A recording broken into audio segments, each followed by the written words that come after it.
Channel A1 TV, হৃদয়ের স্পন্দন।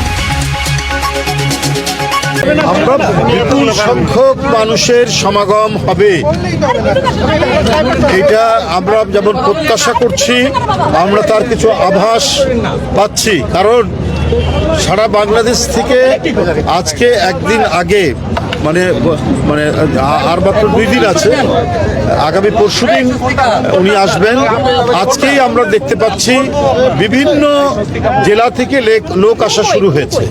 তো সুতরাং 25 তারিখে এখানে মানে মানুষের মহামিলন এবং মহামেলায় পরিণত হবে, এই ব্যাপারে আমরা নিশ্চিত। আমরা এখন শুধুমাত্র উনি নেমে একেবারে এই মঞ্চে এসে এখানে এই জনসমাগম, এটা কিন্তু সমাবেশ না, এই যে জনসমাগম হবে তাদের সামনে শুভেচ্ছা দিয়ে উনি তার মা দেশনেত্রী বেগম খালেদা জিয়া, যিনি দীর্ঘদিন নিপীড়ন নির্যাতন সহ্য করেছেন, আজকে চিকিৎসাধীন অবস্থায়, তাকে দেখে তারপরে তিনি বাসায় যাবেন। তো সেই পর্যন্ত আমি মনে করি বাসায় যাওয়া পর্যন্ত রাস্তার 2 ধারে অসংখ্য মানুষ, লক্ষ লক্ষ মানুষ, আমি তো মনে করি যে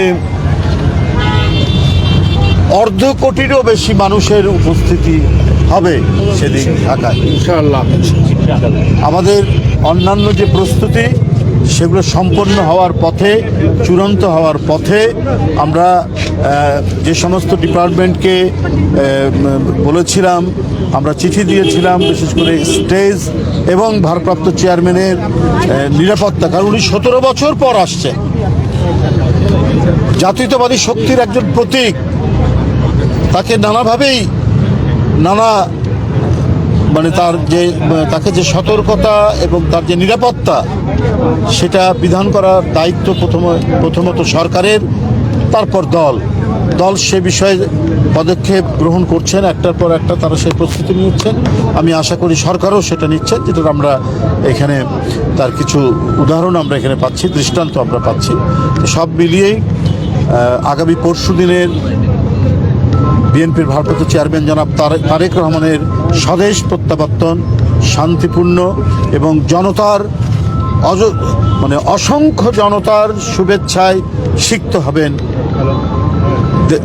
জনাব তারেক রহমান, এবং সেই জনসমাগমকে তিনি শুভেচ্ছা জানাবেন।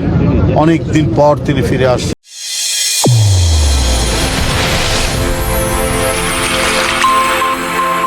চ্যানেল A1, হৃদয়ের স্পন্দন।